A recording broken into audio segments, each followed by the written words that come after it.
வணக்கம் students. So chemistry Fasttrack சீரீஸில் இன்றைக்கி இந்த கிளாஸில் நாம் பார்க்க போகிற டாபிக்ங்கிறத விட சாப்டர் நேம் சரியா. So the chapter name or unit name is thermodynamics. Thermo means what? Heat. Thermo means heat.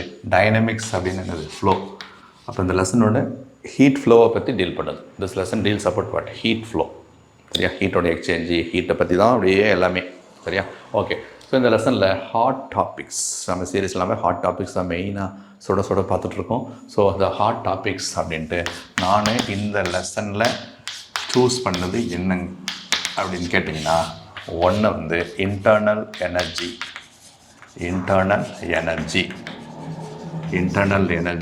Change and enthalpy change. Internal energy change and enthalpy change, இது ஒரு முக்கியமான ஒரு டாபிக், ஹாட் டாபிக் இந்த லெசனில். அடுத்தது பார்த்திங்கன்னா என்தால்பிஸ் of different reactions.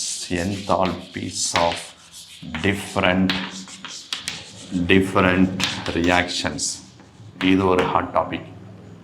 அப்புறம் பார்த்திங்கன்னா பாண்ட் எனர்ஜி. இது ஒரு இம்பார்ட்டண்ட்டு டாப்பிக்கு. அதுக்கப்புறமா பார்த்தீங்கன்னா last one is spontaneity of a process. இதாக தான் நம்ம சூஸ் பண்ணியிருக்கிற ஹாட் டாபிக்ஸ். அந்த ஹாட் டாபிக்ஸில் first one internal energy change and enthalpy change. இதை பற்றி நம்ம இப்போ டீல் பண்ணலாம். ஓகேவா? ரைட். Internal energy. இந்த இன்டர்னல் எனர்ஜியை நான் என்ன சிம்பிள் போட்டு சொல்லுவேன் அப்படின்னு பார்த்தீங்கன்னா, U அப்படின்னு போடுவேன். Capital U. இன்டர்னல் எனர்ஜிங்கிறது என்னது? கேபிட்டல் U அல்லது கேபிட்டல் இன்னு கூட சொல்லலாம். Capital U or capital E. சேஞ்சுனாலே எப்போவுமே டெல்டான்னு சொல்லுவோம். அப்போ இன்டர்னல் எனர்ஜி சேஞ்சுனா delta U or delta E அப்படின்னு சொல்லிக்கலாம். இன்டர்னல் எனர்ஜின்னு என்னங்க சார் அப்படின்னா, இன்டர்னலி இருக்கிற எனர்ஜி. இப்போ நமக்குள்ள இன்டர்னல் எனர்ஜின்னு ஒன்று இருக்குது சரியா. அது என்னங்க சார் அப்படின்னா, நான் சிம்பிளாக அதை என்ன சொல்லுவேன்னா உயிர் அப்படின்னு சொல்லுவேன். உயிருங்கிறது என்னது? ஒருத்தர் உயிரோடு இருக்கார், தொட்டு பார்த்தா எப்படி இருக்கும்? கொஞ்சம் ஹாட்டாக இருக்கும். செத்து போனவர் தொட்டு பார்த்தா எப்படி இருக்கும்? சில்லுன்னு இருக்கும். அப்போ அங்கே எது மிஸ் ஆகுது? உயிர். அதனால் நீ தொட்டு பார்க்கும்போது எதை நீ மிஸ் ஆகுறத ஃபீல் பண்ணுற அப்படின்னா ஹீட் சரியா. அப்போ அந்த ஹீட்டு தான் உயிரா அப்படின்னா, ஹீட் மட்டும் உயிர் இல்லை. அந்த உடம்புகளில் நிறைய டைப்ஸ் ஆஃப் எனர்ஜிஸ் உடைய ஒட்டுமொத்த விஷயந்தான் என்னது? இன்டர்னல் எனர்ஜி சரியா. நம்ம என்ன தான் பார்த்து பேசினா நமக்குள்ளே நிறைய கெமிக்கல் காம்பவுண்ட்ஸ் இருக்குது, பயோமாலிகுல்ஸ் இருக்குது, கார்போஹைட்ரேட், ப்ரோட்டீன், அது இதுன்னு இருக்குது. அதுக்குள்ளே எல்லாம் அல்டிமேட்லி என்ன தான் இருக்குது? ஆட்டம்ஸ் இருக்குது, எலக்ட்ரான்ஸ் இருக்குது, நியூக்ளியஸ் இருக்குது. நியூக்ளியஸ்க்குள்ள நியூக்ளியர் எனர்ஜி, எலக்ட்ரான்ஸுடைய ரொட்டேஷனல் எனர்ஜி, எலக்ட்ரான்ஸுடைய வைப்ரேஷனல் எனர்ஜி சரியா, எலக்ட்ரானுடைய டிரான்சிஷன் எனர்ஜி, இந்த மாதிரி லொட்டோலோஸ்க்கு ஆல் டைப்ஸ் ஆஃப் எனர்ஜிஸினுடைய மொத்த காம்பினேஷன் தான் இன்டர்னல் எனர்ஜி. இன்டர்னல் எனர்ஜினுடைய அப்சல்யூட் வேல்யூவை கண்டுபிடிக்கவே முடியாது. பட் அது ஒரு முக்கியமான விஷயம். It is combination of all the types of energies. ஓகேவா? ரைட்.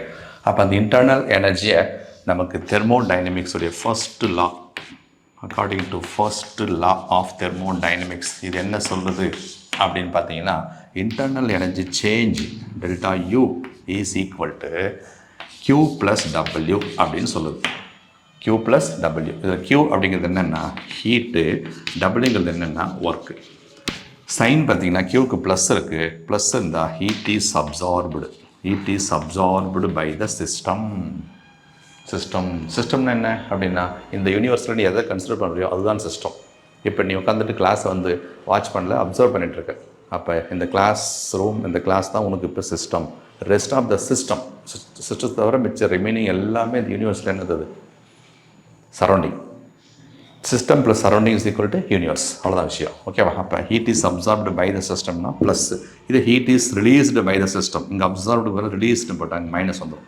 இப்போ ப்ளஸ் மைனஸ் சைன் கன்வென்ஷனுக்கு இதான் வந்து மீனிங்.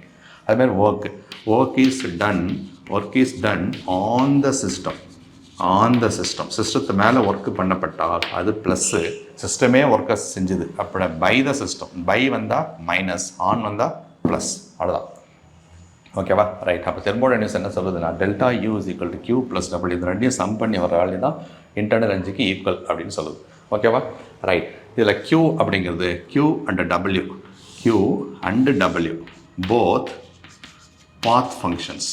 Both path functions. அதாவது இந்த ரெண்டுத்தோட வேல்யூ நீ கண்டுபிடிக்கலாம் அப்படின்னா அந்த ரெண்டுமே ப்ராசஸ் நடக்கும்போது இனிஷியலாக என்ன வேல்யூ, ஃபைனலாக என்ன வேல்யூ, அது முக்கியம் இல்லை. இனிஷியல் டு ஃபைனலுக்கு எப்படி வந்துச்சு, எந்த வழியில் வந்துச்சு, எந்த பாத்தில் வந்துச்சு, அதை வச்சு தான் கண்டுபிடிக்க முடியும்.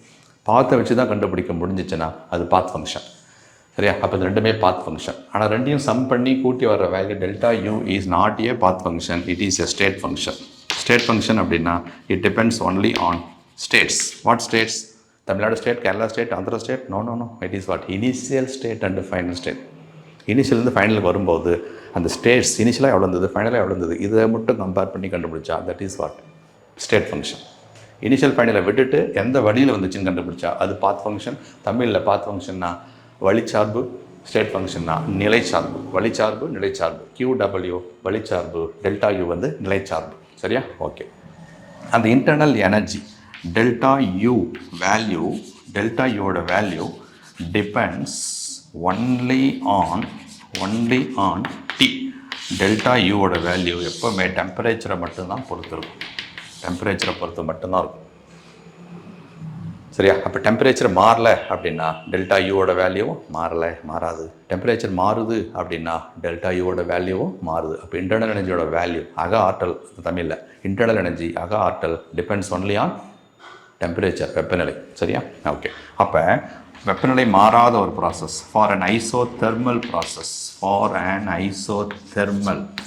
ஒரு ஐசோதெர்மல் ப்ராசஸ் நடக்குதுன்னா அது டெம்பரேச்சர் மாறலங்கிறதுனால டெம்பரேச்சரில் சேஞ்ச் இல்லை. Delta T is equal to 0. Delta அப்படின்னால என்னது? சேஞ்ச். டெல்டா அப்படின்னால என்னப்பா? சேஞ்ச்னாலே ஃபைனலாக எவ்வளோ இருந்துச்சு, அதுலேருந்து இனிஷியலாக எவ்வளோ இருந்துச்சோ அதை மைனஸ் பண்ணிடணும். So final minus initial. அது ரியாக்ஷனுக்கு எடுத்துக்கிட்டிங்கன்னா ஃபைனலில் என்ன வேல்யூ இருக்குது, தட் இஸ் ப்ராடக்ட்டில் என்ன வேல்யூ இருக்குது, மைனஸ் இனிஷியலாக தட் இஸ் ரியாக்டண்ட்டில் என்ன வேல்யூ இருந்துச்சு. அப்போ ப்ராடக்ட்ஸுடைய வேல்யூ மைனஸ் ரியாக்டன்ஸுடைய வேல்யூ, இதான் வந்து ஜென்ரலாக டெல்டா ஒரு ரியாக்ஷனுக்கு. சரியா? அப்போ ஒரு ஐசோதெர்மல் ப்ராசஸில் டெம்பரேச்சர் சேஞ்ச் இல்லைன்னா டெல்டா Tயோட வேல்யூ 0. டெல்டா T 0வாக இருந்தால் கண்டிப்பாக சத்தியமாக டெல்டா யூவும் 0வாக தான் இருக்கும். ஏன்னா டெல்டா யூவோட value depends only on temperature. அதான் விஷயம். சரியா? ரைட். ஓகே. இப்போ நமக்கு delta U is equal to Q plus W அப்படின்னு சொல்லியிருக்கோமா? ஓகேவா? இந்த டபிள்யூக்கு ஒரு ஃபார்முலா இருக்குது. Reversible work, reversible expansion of a gas. ஒரு கேஸ் வந்து ரிவர்சிபிள் எக்ஸ்பேண்ட் ஆகுது. அப்போ அங்கே நடக்கிற ஒர்க் வந்து PV ஒர்க், ப்ரெஷர் வால்யூம் ரெண்டுமே இன்வால்வ் ஆகிற ஒர்க், PV ஒர்க். அது எதுக்கு ஈக்குவல்னா external pressure into change in volume, external pressure into change in volume. சரியா? சேஞ்ச் இன் வால்யூம் லிட்டரில் இருக்கும். So litre. ப்ரெஷர் வந்து ATMல இருக்கும். So litre ATM is equal to joule. ஒர்க்குக்கு என்ன யூனிட்டு? ஜூல். அதனுடைய நெகட்டிவ் சைன் என்னது? நெகட்டிவ். அதுக்கு ஈக்குவல். இந்த ஃபார்முலா நீ டைரெக்டாகவே மைண்டில் ஞாபகம் வச்சுக்கோ. அப்போ W is equal to P into delta V. அப்போ நான் delta U is equal to Q, டபிள்யூக்கு பதிலாக மைனஸ் P டெல்டா V அப்படின்னு போடலாமா? ரைட். ஓகே. ரைட். அப்போ இந்த இப்போ ஒரு ஃபார்முலா கிடச்சிருக்கு. இப்போ Q மட்டும் வேணும் அப்படின்னா delta U plus P delta V அப்படின்னு சிம்பிளாக எழுதிக்கலாமா? ஓகே. ரைட். அப்போ Q is equal to delta U plus P delta V simply. சரி, இதெல்லாம் எதுக்கு சார் எழுதுறீங்க அப்படின்னா டெல்டா யூனா என்ன? What is delta U? அதான் சார் இன்டர்னல் எனர்ஜி சேஞ்சுன்னு சொல்லிட்டீங்களே, அதை நீங்கள் எப்படி இன்னும் கொஞ்சம் தெர்மோடைனமிக்லி புரிஞ்சுக்கிற மாதிரி டிஃபைன் பண்ண முடியும் அப்படிங்கிறத சொல்லப்போம். ஓகேவா? ஸோ டெல்டா யூ அப்படின்னா என்ன அப்படின்னா, இப்போ பாருங்களேன், ஒரு ப்ராசஸ் கான்ஸ்டன்ட் வால்யூமில் நடக்குது. அட்டு கான்ஸ்டன்ட்டு வால்யூம், கான்ஸ்டன்ட்டில் வால்யூம் நடந்தால் டெல்டா வியோட value that is final volume minus initial volume V2 minus V1. Constant வால்யூமில் நடந்தால் ஃபைனல் வால்யூம் இனிஷியல் வால்யூம் எப்படி இருக்கும்? ஈக்குவலாக இருக்கும். அப்போ V2 minus V1 is equal to 0. அப்போ டெல்டா வியோட value will always be equal to 0 at constant volume. அந்த ப்ராசஸ் என்ன பேர்? Isochoric process. கான்ஸ்டன்ட் வால்யூமில் ஒரு ப்ராசஸ் நடந்தால் அது ஐசோகோரிக்கு, கான்ஸ்டன்ட் ப்ரெஷரில் நடந்தால் அது ஐசோபாரிக், கான்ஸ்டன்ட் டெம்பரேச்சர் நடந்தால் அது ஐசோதெர்மல். ஓகேவா? அப்போ delta V is equal to 0. அப்போ டெல்டா V இஸ் ஈக்குவல் 0 கொண்டு போய் இதில் சப்ஸ்டிட் பண்ணோம்னா நமக்கு இது என்ன ஆகிடும்? Delta 0 0 into anything 0. அப்போ Q is equal to delta U அப்படின்னு வந்துடும்.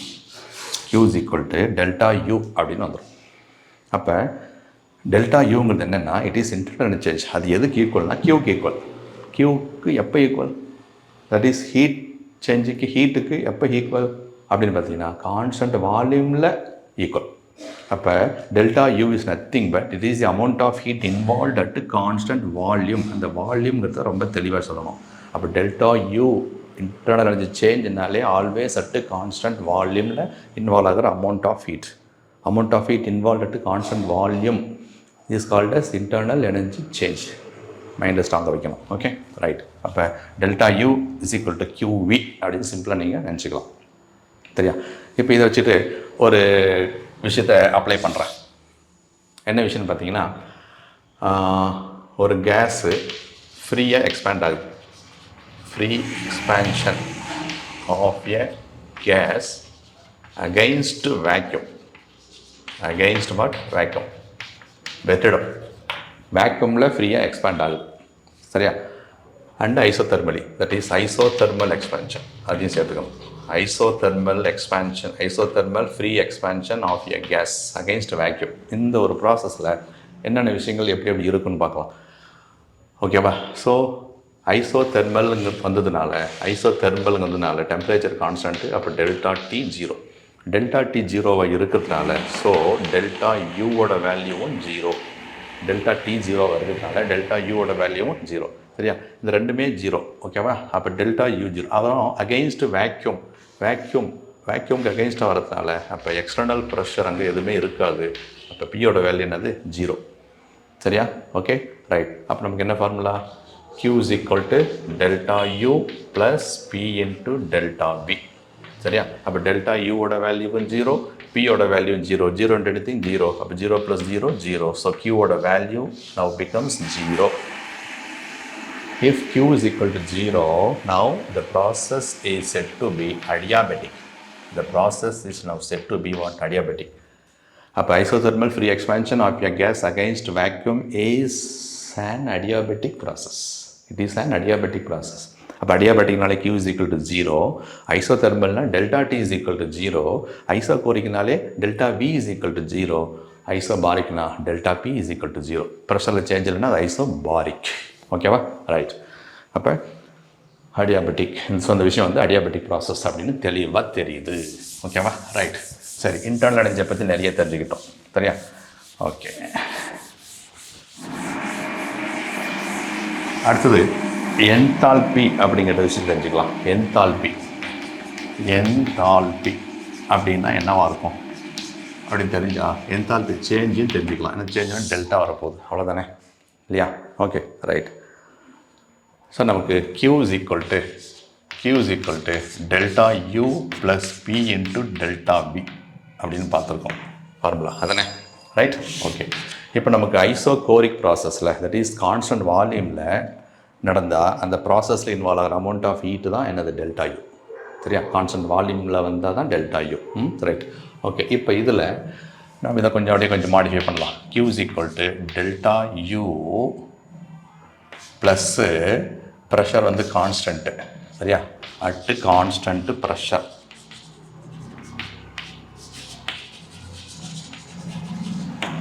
At constant pressure. ஓகேவா? அப்போ P into delta V. So delta வியோட வேல்யூ என்னது? V2 minus V1. ஓகேவா? So V2 minus V1. ஓகேவா? ரைட். அதுக்கு முன்னாடி இது நம்ம டெல்டா என்தால்பி சேஞ்ச் என்னென்னு பார்க்க சொன்னோம் இல்லையா? அதை பார்த்துலாம். அட்டு கான்ஸ்டன்ட் ப்ரெஷர் என்னவாக இருக்குது? கான்ஸ்டண்ட்டாக இருக்குது. சரியா? கான்ஸ்டன்ட் ப்ரெஷரில், சரியா, இந்த ஃபார்முலா இப்படி இருக்கா? கான்ஸ்டன்ட் ப்ரெஷரில் பியோட வேல்யூ என்ன ஆகிடும்? இப்போ நமக்கு ஜீரோ. சரியா? ஸோ நமக்கு formula Q is equal to delta U plus P delta V. அப்போ Q is equal to delta U plus P வந்து எக்ஸ்டர்னல் ப்ரெஷர் இப்போ கான்ஸ்டண்ட்டாக இருக்குது. So at constant pressure. So constant pressure, constant ப்ரெஷரில் நடக்குது. இப்போ நம்ம இந்த ஃபார்முலாவில் Q is equal to delta U, that is final internal energy minus initial internal energy சொல்லாமா? ஓகேவா? ப்ளஸ் P இன்ட்டு டெல்டா விக்கு பதிலாக V2 minus V1, final volume minus initial volume சொல்லலாமா? Okay right. ஓகே. ஸோ இப்போ U2 minus U1 plus P into V2 minus P into V1. ஓகேப்பா? இப்போ பாருங்கள், U2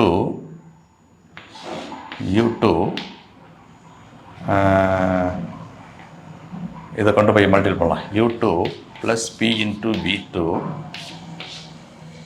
ஓகேவா minus U1 plus P into V1 எழுதலாமா பாருங்கள் எழுதலாமா okay U2 plus P into V2 இதுக்கு பதிலாக ஒரு டேர்ம் போடலாம் சரியா அது என்னென்னா ஹெச்ன்னு போடுறேன் அந்த ஹெச்ன்னு என்னென்னா அதுதான் என்தால்பி அது இங்கே எல்லாமே 2 இருக்கிறதுனால H2 மைனஸ் இது என்ன போடுறேன் H1 இங்கே 1 இருக்கிறதுனால H1 போடுறேன் that is equal to Q சரியா H2 minus H1 final minus initial அப்படின்னா டெல்டா ஹெச்ன்னு போடலாமா தட் இஸ் ஈக்குவல் டு வாட்டு Q அப்போ கான்ஸ்டன்ட் ப்ரெஷர்னு ஒரு டேர்ம் அப்ளை பண்ணால் P அப்படியே கான்ஸ்டண்ட்டாக வச்சுக்கிட்டு ரிமைனிங்கெல்லாம் சேஞ்ச் ஆகும் டெல்டா U இருக்குது டெல்டா V இருக்குது இந்த சேஞ்சஸ் அப்ளை பண்ணால் நமக்கு இப்போ புதுசாக ஒரு விஷயம் கிடச்சிருக்கு கான்ஸ்டன்ட் ப்ரெஷரில் இன்வால்வ் ஆகிற அமௌண்ட் ஆஃப் ஹீட்டுக்கு என்ன பேர் என்தால்பி சேஞ்ச் அந்த டெல்டா ஹெச்சுக்கு என்ன பேர் என்தால்பி சேஞ்ச் ஹெச்னா என்தால்பி டெல்டானா சேஞ்ச் அப்போ என்தால்பிக்கு ஹெச்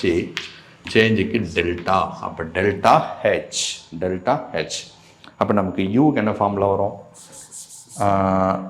நம்ம டெல்டா யூ சொல்லிட்டோம் இப்போ டெல்டா ஹெச்னு ரெண்டு சொல்லியிருக்கோம் சரியா அப்போ delta H is equal to QP delta U is equal to qV delta H is equal to QP delta U is equal to qV அவ்வளோதான் விஷயம் சரியா யூ அண்டு ஹெச் ரெண்டும் பார்த்துட்டோம் இப்போ ஹெச் அப்படின்னு ஒன்று இருக்கு இல்லையா என்தால்பி சேஞ்சுக்கு கியூபின்னு ஓகே ஹெச்சுக்கு என்ன வேல்யூ பார்த்தீங்கன்னா H2 இது H1 இதுனா அப்போ H is equal to U plus PV தான் H enthalpy is equal to internal energy plus pressure into volume அவ்வளோதான் சரியா அப்போ H is equal to U plus PV அப்படிங்கிற விஷயத்தை நம்ம இப்போ புதுசாக தெரிஞ்சுருக்கோம் ஓகேவா ரைட் சரி இப்போ நம்ம ரெண்டு விஷயம் பார்த்துட்டோம் ஒன்று டெல்டா யூ இன்னொன்று டெல்டா யூ இன்னொன்று டெல்டா ஹெச் இந்த ரெண்டுக்கும் உள்ள தொடர்பு என்ன ரிலேஷன் என்ன அப்படின்னு பார்க்கலாமா ஸோ நமக்கு ஃபார்முலா இதான் சரியா என்ன ஃபார்முலா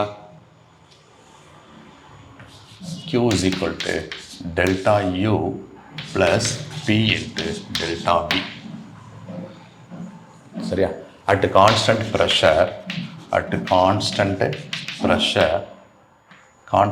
pressureல நமக்கு QP is equal to delta H சரியா அப்போ Q அப்படிங்கிறத என்ன எழுதலாம் QP என்ன எழுதலாம் delta H is equal to delta U plus P into delta V எழுதலாமா சரியா so delta U plus P into V2 minus V1 சரியா so delta U plus PV2 minus PV1 delta U plus PV2 PV is equal to nRT அப்போ அதுபடி PVT is equal to N2 into RT minus N1 into RT போடலாமா சரியா அப்போ delta U plus ஓகேவா இதில் எது காமனாக இருக்குது ஆர்டி காமனாக இருந்தா அப்போ N2 minus N1 that is equal to delta H அப்போ delta H is equal to delta U plus N2 minus N1 delta N into RT அப்படின்னு போடலாமா சரியா இந்த N2 மைனஸ் N1 அப்படின்னு என்னென்னா நம்பர் ஆஃப் மோல்ஸ் அது 2 போட்டால் ப்ராடக்ட்டுக்கு 1 போட்டால் ரியாக்டண்ட்டுக்கு அப்போ delta n g is equal to இது வந்து always for gaseous reactants and gaseous products number of moles of products minus number of moles of reactants in gaseous state அப்போ டெல்டா ஹெச்சுக்கும் delta யூக்கும் உள்ள ரிலேஷன் இது தான் ஓகேவா ரைட் அப்போ டெல்டா யூனா என்ன டெல்டா ஹெச்னா என்ன ரெண்டுக்கு என்ன ரிலேஷன் அப்படிங்கிறது நம்ம இப்போ பார்த்துட்டோம் ஓகேவா ரைட் ஸோ இப்போ delta n is equal to N2 minus என்ன ஸோ இந்த ஃபார்முலா முக்கியம் delta H is equal delta U plus delta n into RT இந்த ஃபார்முலாவை ஒரு ஈக்குவேஷன் கொடுத்துட்டு டெல்டா ஹெச்சுக்கும் டெல்டா யூக்கு என்ன ரிலேஷன் அப்படின்னு கொஸ்டின்ஸ் வரும் சரியா டெல்டா என் மட்டும் நீங்கள் ரியாக்ஷன் வச்சு கண்டுபிடிக்கிற மாதிரி இருக்கும் அதுக்கு ஃபார்முலா N2 மைனஸ் N1 N2ங்கிறது ப்ராடக்ட்டு N1ங்கிறது என்னது ரியாக்டன்ட்டு இது ப்ராடக்ட்னு கூட நீ P கூட போட்டுக்கலாம் ரியாக்டன்ட்னால R கூட போட்டுக்கலாம் சரி எல்லாம் 2 மைனஸ் 1 N2 மைனஸ் N1 அப்படின்னு நினச்சிக்கலாம் சரியா but only gaseous reactant gaseous ப்ராடக்ட்ஸை மட்டும்தான் கன்சிடர் பண்ணணும் சாலிட்ஸோ லிக்விட்ஸ் எல்லாம் கன்சிடர் பண்ணக்கூடாது ஓகேவா ரைட் இப்போ ஒரு 3 கேசஸ் பார்க்கலாம் if delta n g if delta ng is equal to positive அப்படின்னா என்ன, டெல்டா என்ஜி நெகட்டிவ்னா என்ன, டெல்டா என்ஜி ஜீரோ வந்தா என்ன, இந்த ஃபார்முலா அப்ளை பண்ணலாமா? Delta H is equal to delta U plus delta n g zero வந்து என்ன ஆகும், ஜீரோ இன்ட்டு ஆர்டி ஜீரோ. அப்போ delta H is equal to delta U. If delta n g is equal to zero, delta H is equal to delta U இல்லையா? அதே மாதிரி நெகட்டிவாக இருந்தால் என்ன, பாசிட்டிவாக இருந்தால் பாசிட்டிவாக இருந்தால் என்ன பார்க்கலாம். If delta n g is positive delta H is equal to delta U plus delta n g பாசிட்டிவ்னா பாசிட்டிவ் இன்ட்டு பாசிட்டிவ் சம்திங் சரியா, ஒரு positive value plus R into T சரியா. அப்போ டெல்டா ஹெச் வேணும்னா டெல்டா யூ கூட சம்திங் நீங்கள் ஆட் பண்ணி வரணும். டெல்டா ஹெச் வேணும்னா டெல்டா யூ கூட நீ சம்திங் ஆட் பண்ணால் தான் வரும்னா, அப்போ delta H is greater than delta U. இப்போ பாசிட்டிவ் வந்தால் delta H is greater than delta U. இது நெகட்டிவ் வந்தால் delta H is equal to delta U minus சரியா. அதாவது ஒரு நெகட்டிவ் வேல்யூ வந்து டெல்டா என்ஜி வந்து நெகட்டிவ், அது நெகட்டிவ் இப்படி போட்டுக்கிறேன் into RT. So plus into minus என்ன ஆகிடும், மைனஸ் ஆகிடும். அப்போ delta H is equal to delta U minus plus into minus RT. அப்போ டெல்டா ஹெச் வேணும்னா டெல்டா யூவில் சம்திங் மைனஸ் பண்ணணும். அப்போ யார் பெருசாக இருக்கா, டெல்டா யூ தான் கிரேட்டர் தேன் டெல்டா ஹெச். அப்போ delta H is lesser than delta யூன்னு போட்டுக்கலாம் அதை. அப்போ டெல்டா என்ஜி என்னென்ன மாதிரி சைனோட இருந்தால் அது டெல்டா ஹெச் டெல்டா யூவை எப்படி மாற்றுதுங்கிறத நீங்கள் அதை தெரிஞ்சுக்கணும். ஓகேவா, ரைட், ஓகே ஃபைன். இப்போ இதை ஏதாச்சும் ஒரு ப்ராசஸ்க்கு அப்ளை பண்ணி பார்க்கலாமா? ஓகேவா, ரைட்.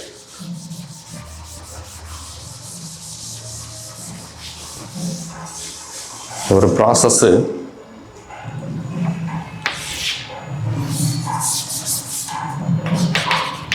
for an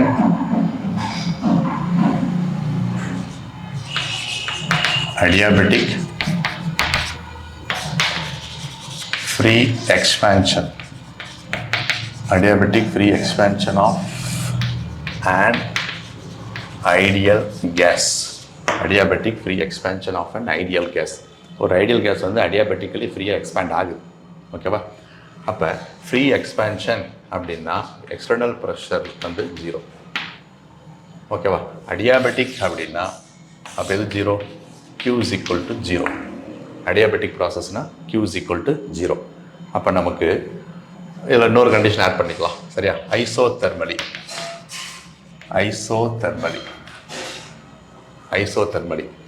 அது எப்படி எக்ஸ்பேண்ட் ஆகுது, ஐசோதெர்மலி. அப்போ டெல்டா டீயும் ஜீரோ ஆகிடும். ஐசோதெர்மலி மீன்ஸ் டெல்டா டீயும் ஜீரோ ஆகிடும். டெல்டா டி ஜீரோ வந்தால் ஆட்டோமேட்டிக்காக delta U also becomes what, zero. அப்படி இருந்தால் டெல்டா ஹெச் எப்படி இருக்கும், delta H is equal to delta U plus P into delta P. ஓகேவா, ரைட். ஸோ டெல்டா யூவோட வேல்யூ என்னது இப்போ ஜீரோ சரியா, plus P into delta V சரியா, P into delta V. PV is equal to nRT, P into delta V is equal to nR into delta T. ஏன்னா PV is equal to nRT ideal gas equation. ஓகேவா, இதில் வந்து delta வந்து week இருக்குது அப்படின்னா இங்கே அதை அப்ளை பண்ணும்போது டெம்பரேச்சருக்கு மட்டும் தான் அப்ளை பண்ண முடியும். நம்பர் ஆஃப் மோல்ஸ்க்கோ கேஸ் கான்செப்ட்டுக்கும் அதை அப்ளை பண்ண முடியாது. டெல்டா டி ஜீரோவாக இருக்கிறதுனால அந்த டேர்ம் ஃபுல்லாக என்ன எடுப்பேன், ஜீரோ இன்ட்டு என்ஆர் ஜீரோ. அப்போ ஃபுல்லாகவே ஜீரோ ஆகிடும். அப்போ டெல்டா ஹெச், அப்போ இந்த ப்ராசஸில் டெல்டா ஹெச்என் ஜீரோ அப்படிங்கிறதுனால it is an iso enthalpic process.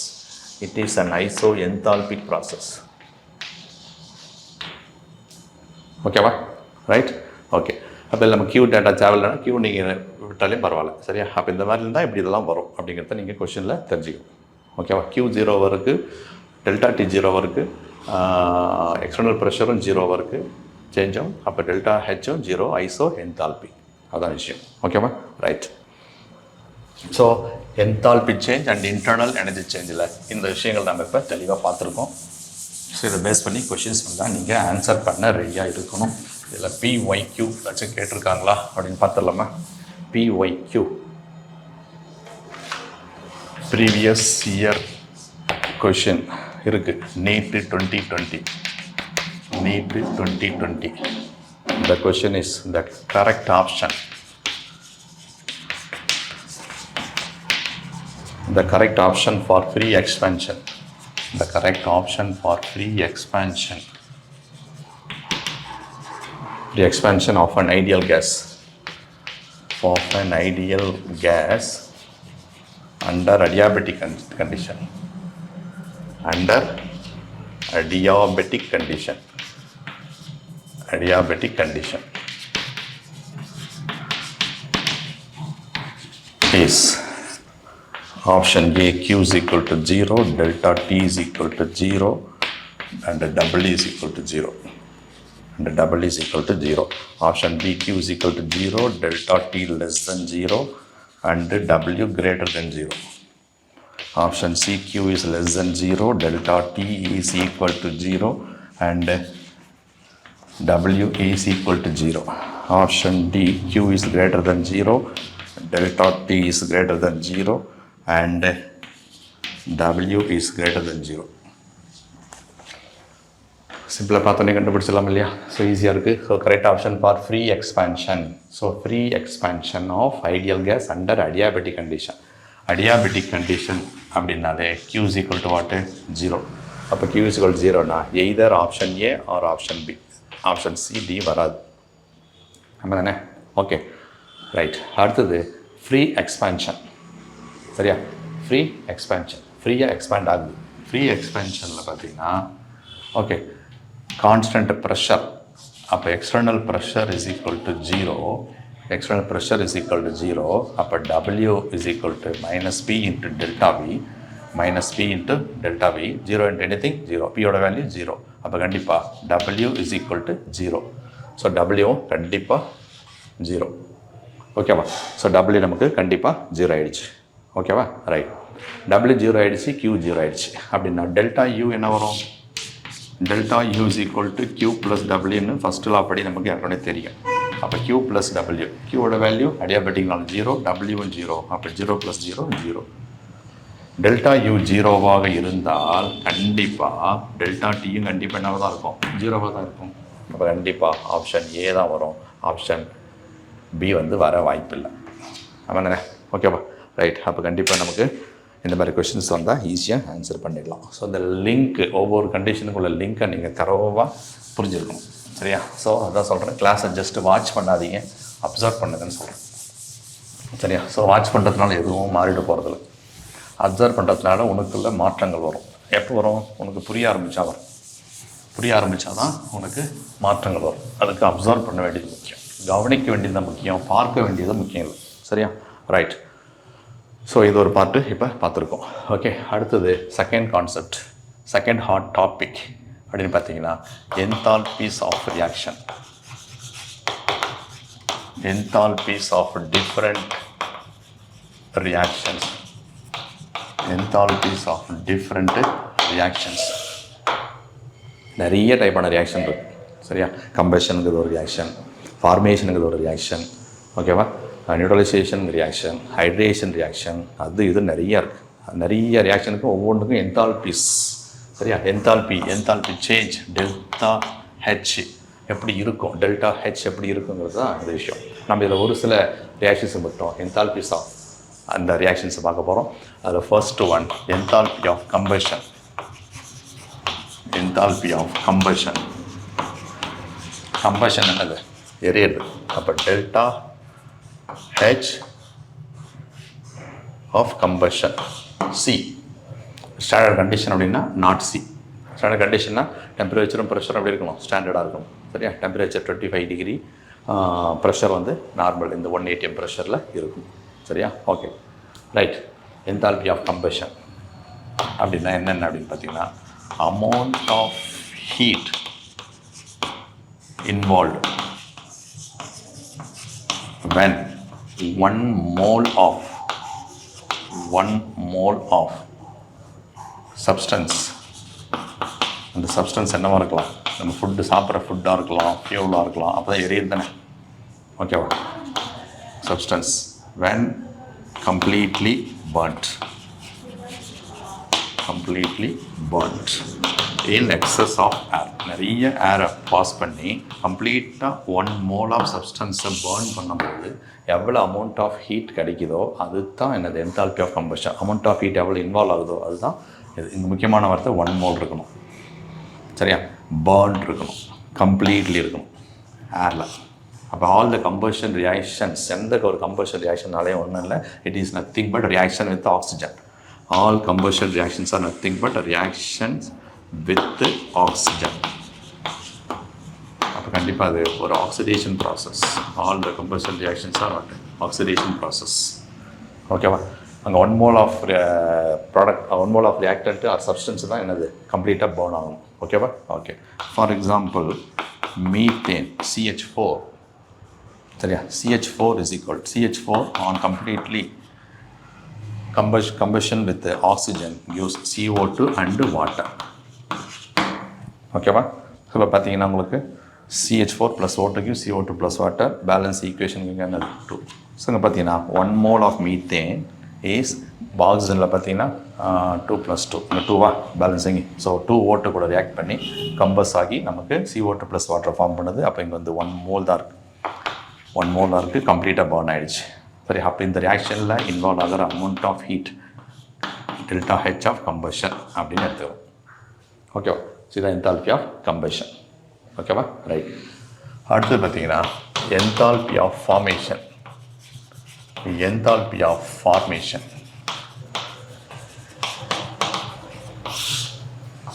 ΔH of formation. ஓகேவா? இங்கே அதே தான் டெஃபினிஷன். சரியா? Amount of heat involved when 1 mole of, இங்கே என்னது 1 mole, அதே definition. 1 mole of substance, 1 mole of substance is formed from its elements,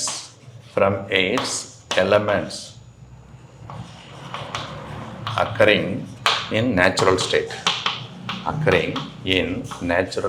natural ஸ்டேட்டில் இருக்கிற அந்த எலமெண்ட்ஸ்லேருந்து 1 mole ஆஃப் சப்ஸ்டன்ஸு ஃபார்ம் ஆகும்போது இன்வால்வ் ஆகிற அமௌண்ட் ஆஃப் ஹீட். அதான் என்னது enthalpy of formation. For example hydrogen reacts with oxygen and it is forming water. இந்த equation நீங்கள் பேலன்ஸ் பண்ணிங்கன்னா கண்டிப்பாக உங்களுக்கு இங்கே ஒரு 2 போடுவீங்க, இங்கே ஒரு 2 போடுவீங்க. சரியா? அப்போ இந்த ரியாக்ஷனுடைய enthalpy change enthalpy of formation அப்படின்னு சொல்லாமன்னா சொல்லக்கூடாது. சரியா? ஏன்னா இங்கே 2 molecules ஆஃப் வாட்டர் ஃபார்ம் ஆகுது. ஆனால் டெஃபினிஷன் என்ன சொல்லுது? 1 mole ஆஃப் வாட்டர் தான் ஃபார்ம் ஆகும். 2 moles ஃபார்ம் ஆகுது, 1 mole தான் ஃபார்ம் ஆகும். டெஃபினிஷன் படி இது கிடையாது. ஓகேவா? ரைட். அப்போ இதை எப்படி சொல்லலாம் அப்படின்னா ΔH0 ஆஃப் த ரியாக்ஷன் வேணால் சொல்லிக்கலாம், ஃபார்மேஷன் சொல்லக்கூடாது. இதே நீங்கள் H2 + ஆஃப் O2, ஹைட்ரஜனும் ஆக்சிஜனும் ரியாக்ட் பண்ணது 1 mole ஆஃப் வாட்டர் ஃபார்ம் ஆகுது. அப்போ இந்த ரியாக்ஷனுடைய என்தால்பி ஆஃப் ரியாக்ஷனை என்தால்பி ஆஃப் ஃபார்மேஷனை சொல்லலாமா அப்படின்னா கண்டிப்பாக சொல்லலாம். ஏன்னா 1 mole ஆஃப் வாட்டர் ஃபார்ம் ஆகுது, ஃப்ரம் இட்ஸ் எலமெண்ட்ஸ் ஃபார்ம் ஆகுது. வாட்டருடைய எலமெண்ட்ஸ் என்னென்ன? ஹைட்ரஜனும் ஆக்சிஜனும். ஹைட்ரஜன் ஆக்சிஜன் நேச்சுரலாக இருக்கா? இருக்குது. H2 ஹைட்ரஜன் H2வாக தான் இருக்குது நேச்சுரலாக. ஆக்சிஜனும் O2வாக தான் இருக்குது. சரியா? ரைட். அதே மாதிரி calcium oxide plus carbon dioxide gives CaCO3. இந்த ரியாக்ஷனுடைய amount of heat involved enthalpy of formation of CaCO3 அப்படின்னு சொல்லலாமா அப்படின்னா சொல்லக்கூடாது. ஏன்னா கால்சியம் ஆக்சைடும் கார்பன் டை ஆக்சைடும் கால்சியம் கார்பனேட்டுடைய எலமெண்ட்ஸ் கிடையாது. ஃப்ரம் இட்ஸ் எலமெண்ட்ஸ்ன்னு போட்டிருக்கேன். எலமெண்ட்ஸ் கிடையாது, எலமெண்ட்ஸ்லேருந்து ஃபார்ம் ஆகும். சரியா? அப்போ இது அந்த ரியாக்ஷனுடைய என்தால்பி சேஞ்ச் வேணால் சொல்லிக்கலாம், enthalpy change of the reaction வேணால் சொல்லிக்கலாம். பட் ஃபார்மேஷன் சொல்லக்கூடாது. ஓகேவா? ரைட். அதே மாதிரி எலமெண்ட்ஸுடைய formation ΔH0 of formation of elements is equal to taken as, it is taken as 0. ஒரு எலமெண்ட் எப்படி ஃபார்ம் ஆகிருக்கும் அப்படின்னு அதுக்கு ஒரு ரியாக்ஷன் கிடையாது. அது நீங்கள் யாருக்கும் தெரியாது, அது இயற்கையில் அப்படி இருக்குது. அதனால் அது எப்படி ஃபார்ம் ஆகிருக்கும், அந்த ரியாக்ஷன் என்ன, அதுக்கு என்ன ஃபார்மேஷன் ஆஃப் என்தால்பி அப்படின்னா ஃபார்மேஷன் என்தால்பி என்ன அப்படின்னா அதுக்கு சொல்ல வேண்டிய அவசியம் இல்லை, தெரியாது. அது 0ன்னு எடுத்துக்கிறோம். சரியா? ΔH0 of formation of graphite, ΔH0 of formation of graphite is equal to 0, but ΔH0 of formation of diamond is not 0. It is something 1.9 kilojoule per mole. டைமண்டுக்கு value இருக்குது, கிராஃபைட்டுக்கு தான் 0. கிராஃபைட் எப்படி ஃபார்ம் ஆச்சுன்னா அது நேச்சுரலாக இருக்குது. ஆனால் டைமண்டு நேச்சுரலாக தான் இருந்தாலும் கூட அது ஃபார்ம் ஆகிறதுக்கு ரொம்ப ரொம்ப ரொம்ப ரொம்ப ரொம்ப டைம் எடுக்குது. ஃப்ரம் கிராஃபைட்டே டைமண்டாக மாறும். அப்போ கிராஃபைட்லேருந்து டைமண்டாக மாறதுனால அது அலோட்ரோபிக் ஃபார்ம்ஸ் மாதிரி சேஞ்ச் ஆகுது இல்லையா? அப்போ அது ஒரு ரியாக்ஷன். அது அப்போ டைமண்டுடைய ஃபார்மேஷன் என்தால்பி 1.9, கிராஃபைட்டுக்கு ஃபார்மேஷன் என்தால்பி 0. சரியா? ஸோ இந்த மாதிரி டிஃப்ரெண்ட் டைப்ஸ் ஆஃப் ரியாக்ஷனுக்கு ஃபார்மேஷன் என்தால்பி நம்ம சொல்லணும். அதே மாதிரி enthalpy of neutralization reaction, enthalpy of neutralization reaction, delta H0 of neutralization. சரியா? ஓகே, இதை எப்படிங்க சார் சொல்லுவீங்க அப்படின்னா, amount of heat involved when 1 gram equivalent of H plus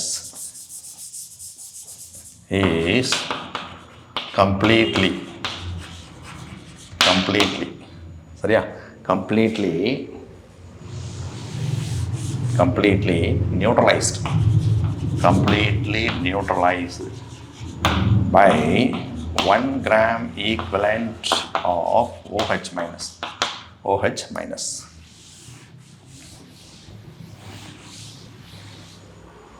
ஓகேவா? 1 கிராம் ஈக்குவலண்ட் ஆஃப் H ப்ளஸும் 1 கிராம் ஈக்குவலண்ட் ஆஃப் OH மைனஸும் கம்ப்ளீட்டாக neutralise ஆகும்போது நடக்கிற ஹீட் சேஞ்ச், அதான் என்னது? Neutralisation, enthalpy of neutralisation. H ப்ளஸும் OH மைனஸும் 1 கிராம் ஈக்குவலண்ட் 1 கிராம் ஈக்குவலண்ட் ரெண்டு நியூட்ரலைஸ் ஆகும். என்ன கிடைக்கும்? வாட்டர் கிடைக்கும். 1 மோல் ஆஃப் வாட்டர் ஃபார்ம் ஆகும்போது 1 gram equivalent of H plus 1 gram equivalent of OH minus involve ஆகுது. ஸோ இந்த ரியாக்ஷனுடைய enthalpy change of neutralization is equal to fixed minus 57.1 kilojoule, minus 57.1 kilojoule per gram equivalent. சரியா? Okay, சரிதான். இந்த amount of ஹீட்டுக்கு போய் தான் இப்போ enthalpy change of neutralization. கரெக்டாக 1 கிராம் ஈக்குவலண்ட் ஆஃப் H ப்ளஸும் 1 கிராம் ஈக்குவலண்ட் ஆஃப் OH மைனஸும் ரியாக்ட் பண்ணிச்சு, நமக்கு 1 மோல் ஆஃப் வாட்டர் கிடைக்கும். அப்போ இவ்வளோ அமௌண்ட் ஹீட் வரும். இந்த ரியாக்ஷன் நடக்கிற வெசலில் நீங்கள் தொட்டு பார்த்தீங்கன்னா ஹீட் அப்படியே ரிலீஸ் ஆகிடும். அந்த அமௌண்ட் ஆஃப் ஹீட் எவ்வளோ தான்? minus 57.1 kilojoule. அப்போ it is always heat is released. அப்போ exothermic. All the combustion reactions are exothermic. In the same way all the neutralization reactions are exothermic when 1 gram equivalent and 1 gram equivalent, both 1 gram equivalent involve ஆச்சுன்னா நமக்கு fixed amount of minus 57.1 kilojoule heat release ஆக தான் செய்யும். சரியா? For example 1 mole of HCl 1 mole of NaOH react பண்ணிச்சுன்னா நமக்கு NaCl plus 1 mole of water form ஆகுது. அப்போ இந்த ரியாக்ஷனில் நமக்கு எவ்வளோ ஹீட் ரிலீஸ் ஆகும் அப்படின்னு பார்த்தீங்கன்னா, delta H0 of neutralization is equal to minus 57.1 kilojoule per gram equivalent release ஆகும். ஏன்னா 1 Hலேருந்து 1 H ப்ளஸ் வரும், 1 NaOHலேருந்து 1 OH மைனஸ் வரும்.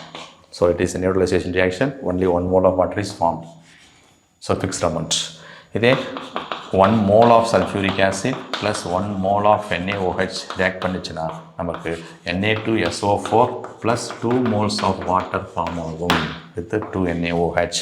அப்போ எவ்வளோ ரிலீஸ் ஆகும்? டெல்டா H ஆஃப் ரிலீஸ் ஆகும். Delta H is equal to 2 into minus 57.1 kilojoule per mole. இந்த அளவுக்கு ரிலீஸ் ஆகும். ஏன்னா 2 moles ஆஃப் வாட்டர் ஃபார்ம் ஆகுது. ஏன்னா 2H ப்ளஸ் 2OH மைனஸ். சரியா? ஓகே, அப்போ 1 mole தான் இந்த value fixed constant. Okay, so the next part of this lesson is bond energy. Bond energy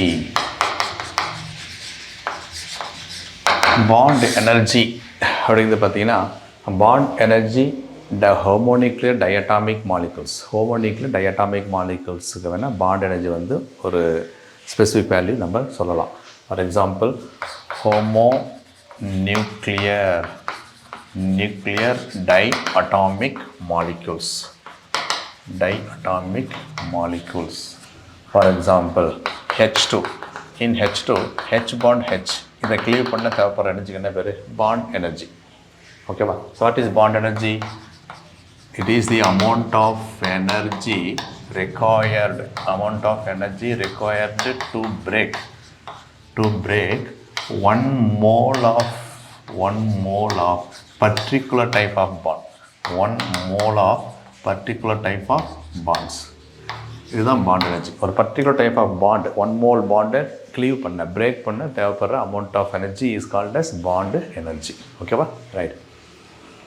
for example homonuclear atomic மாலிகுல்ஸாக இருந்தால் H2 அப்படி இருந்தால் H bond H 1 mole of H2 எடுத்துக்கிட்டு அப்போ இந்த 1 mole ஆஃப் இந்த பாண்ட்ஸை க்ளீவ் பண்ண தேவைப்படுற energy is equal to bond energy of what H2 molecule. அதேமாதிரி F2 இதுக்கெல்லாம் பிரச்சனையே இல்லை. F பாண்ட் F க்ளீவ் பண்ண how much amount of energy required on that energy is called as what bond energy of that molecule.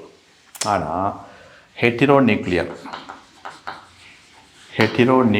மாலிகுல்ஸில் ஹெட்டிரோநியூக்ளியரில் poly atomic மாலிகுலாக இருந்துச்சுன்னா நம்ம for example CH4 எடுத்துக்கலாம். CH4ல் சியை சுற்றி 4 bond இருக்குது.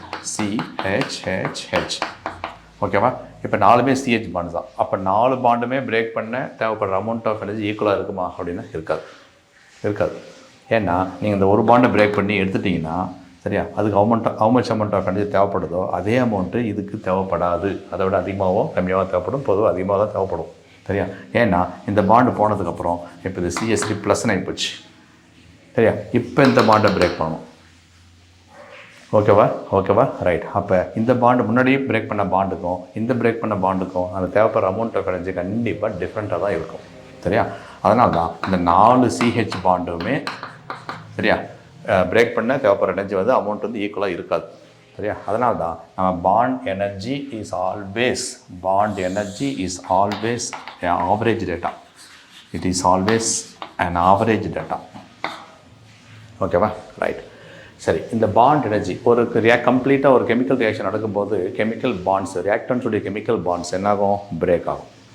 சரியா? அந்த பிரேக் பண்ணுறதுக்கு சம் அமௌண்ட் ஆஃப் எனர்ஜி தேவைப்படுது. அதேமாதிரி கம்ப்ளீட்டாக ப்ராடக்ட்ஸ் ஃபார்ம் ஆகுது நியூ பாண்ட்ஸ் எல்லாம் ஃபார்ம் ஆகும்.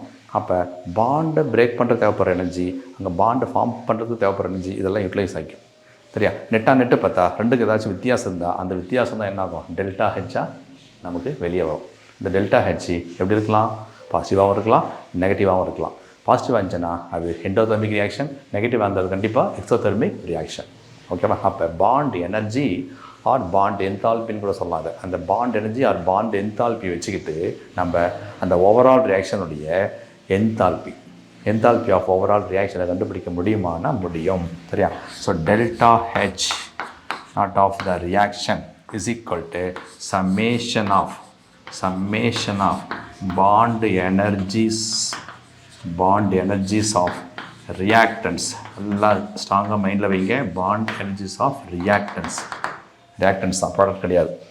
Minus summation of bond energies of products.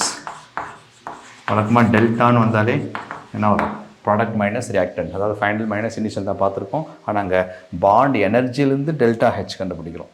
அதாவது பாண்ட் என்தால்பிலிருந்து அந்த ரியாக்ஷனுடைய ஓவரால் என்தால்பி சேஞ்சை கண்டுபிடிக்கிறோம். அதுக்கு ஃபார்முலா தான் bond energies of reactants minus product தான் தவிர ப்ராடக்ட்ஸ் மைனஸ் ரியாக்டன்ட்டு கிடையாது. ரியாக்டன்ஸ் மைனஸ் ப்ராடக்ட்ஸ் மைண்டில் ஸ்ட்ராங்காக வைக்கணும். Okay, right. Okay. So delta H naught of reaction can be calculated by using bond energies of reactants and products also. Okay va? Right. நம்ம இதில் அடுத்து ஒரு பார்க்க போகிற ஒரு கான்செப்ட் எஸ்லா. ஓகேவா? இந்த எஸ்லா என்ன சொல்கிறதுன்னு பார்த்தீங்கன்னா, ஒரு ரியாக்ஷன் ஓகேவா நிறைய ஸ்டெப்ஸில் நடக்குது. அதில் இனிஷியலும் ஃபைனலும் மாறல. சரியா? அதாவது ஏலிருந்து டி ஃபார்ம் ஆகுது. சரியா? இந்த ரியாக்ஷனுக்கு டெல்டா ஹெச் ஆஃப் ரியாக்ஷன் அப்படின்னு வச்சுக்கலாம். இந்த ரியாக்ஷன் நடக்கும்போது இன்வால்வ் ஆகிற amount of heat enthalpy change of that reaction is let it be delta H R. ஆனால் அந்த ரியாக்ஷன் வந்து நிறைய ஸ்டெப்ஸில் நடுவில் நடக்குது. ஏலேருந்து ஃபஸ்ட்டு பி ஃபார்ம் ஆகி, பியிலேருந்து சி ஃபார்ம் ஆகி, சியிலேருந்து தான் டி ஃபார்ம் ஆகுது. அப்படி இருக்கிறச்ச ஏலேருந்து பி ஃபார்ம் ஆகிறதுக்கு டெல்டா ஹெச்1 இருந்தால், பியிலேருந்து சி ஃபார்ம் ஆகிறதுக்கு டெல்டா ஹெச்2 இருந்தால், சி டு டிக்கு டெல்டா ஹெச்3 இருந்தால், இப்போ ஓவரால் ரியாக்ஷன் அந்த ரியாக்ஷனுடைய டெல்டா ஹெச் வேல்யூ வேணும் அப்படின்னா அந்த மல்டி ஸ்டெப்ஸ் இருக்குல்ல, அந்த ரியாக்ஷன் பல ஸ்டெப்ஸில் சப்சிக்வெண்ட் ஸ்டெப்ஸில் நடக்குது இல்லையா, அந்த அந்த மல்டி ஸ்டெப்ஸுடைய இண்டிவிஜுவல் டெல்டா ஹெச் வேல்யூ என்ன பண்ணிக்கணும்? சம் பண்ணிக்கணும். அப்போ delta H of reaction is equal to delta H1 plus delta H2 plus delta H3. இதுதான் ஹெஸ் லா. இதுதான் ஹெஸ் லா. ஓகேவா? இனிஷியலும் ஃபைனலும் மாறக்கூடாது. அது முக்கியமான கண்டிஷன். சரியா? ஃபார் எக்ஸாம்பிள், ஓகேவா, carbon reacts with oxygen and it gives carbon dioxide. Solid, இது gas, இதுவும் gas. Delta H nought of this reaction is equal to -393.5 kilojoule per mole. Kilojoule per mole.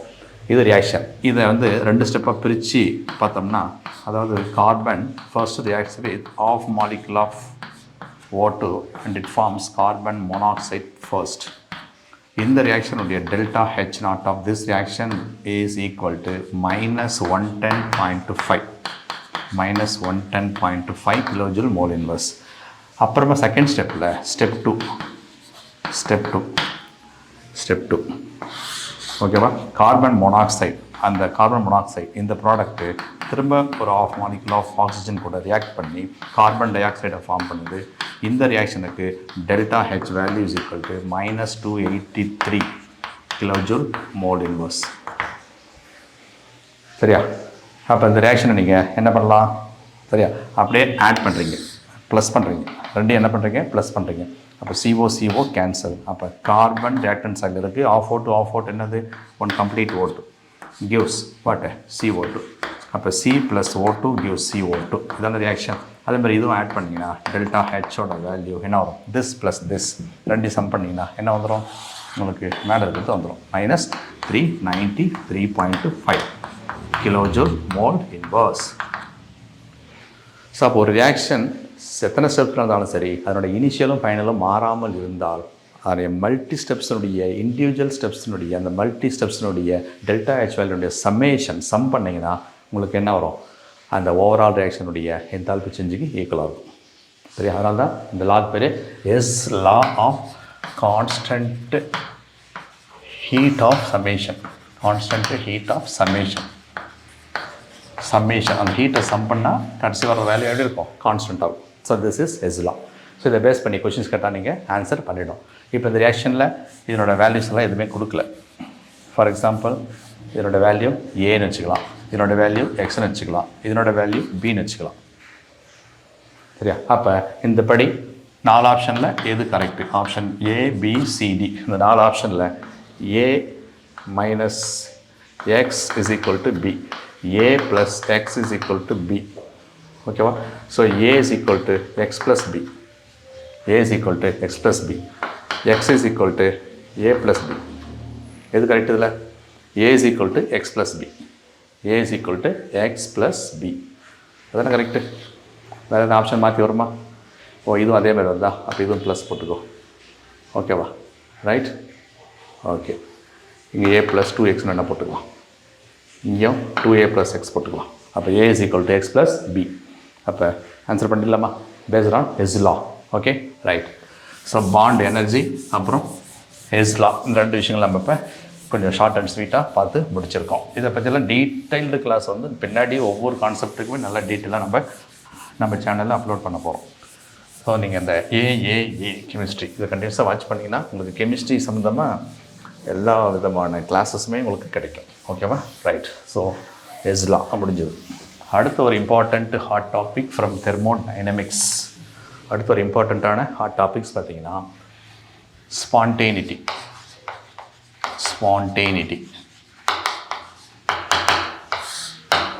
ஒரு process தானாகவே நடக்குதுன்னா அந்த process என்ன சொல்லலாம்? Spontaneous process. சரியா? Spontaneous process is the one which takes place on its own accord. தானாகவே நடக்கும். On its own. சரியா? அக்கார்ட் கூட வேணாம், ஆன் இட்ஸ் ஓன். சிம்பிளாக. ஓகேவா? ஒரு ப்ராசஸ் தானாகவே நடக்கணும் அப்படின்னா அந்த ப்ராசஸில் என்தால்பி சேஞ்ச் எப்படி இருக்குன்னு பார்த்தீங்கன்னா, என்தால்பி சேஞ்ச் டிக்ரீஸ் ஆகிற ப்ராசஸ், என்தால்பி டிக்ரீஸ் ஆகிற ப்ராசஸ் எப்பவுமே தானாகவே நடக்கும். ஓகேவா? அப்போ டிக்ரீஸ் ஆகுதுன்னா enthalpy delta H, enthalpy change எப்படி இருக்கும்? அதாவது initial to final. Energy decrease ஆகிற ப்ராசஸ் எப்பவுமே ஸ்பான்டேனியஸாக தானாகவே நடக்கும். ஓகேவா? அப்போ டெல்டா ஹெச், அப்போ இனிஷியலாக H1 இருந்தால் ஃபைனலாக H2 இருந்தால் அப்போ டிக்ரீஸ் ஆகுதுன்னா அப்போ என்ன இருக்கும்? இனிஷியலாக அதிகமாக இருக்கும், ஃபைனலாக எப்படி இருக்கும்? கம்மியாக இருக்கும். இனிஷியலாக அதிகமாக இருக்கும், ஃபைனலாக கம்மியாக இருக்கும். அப்போ delta H is equal to H2 minus H1. இனிஷியலாக அதிகமாக இருக்கும், ஃபைனலாக கம்மியாக இருக்கும், லெஸ்ஸர். அப்போ H2ஓட வேல்யூ பெரிய வேல்யூ மைனஸ் இனிஷியலாக அதிகமாக இருக்கும். எது?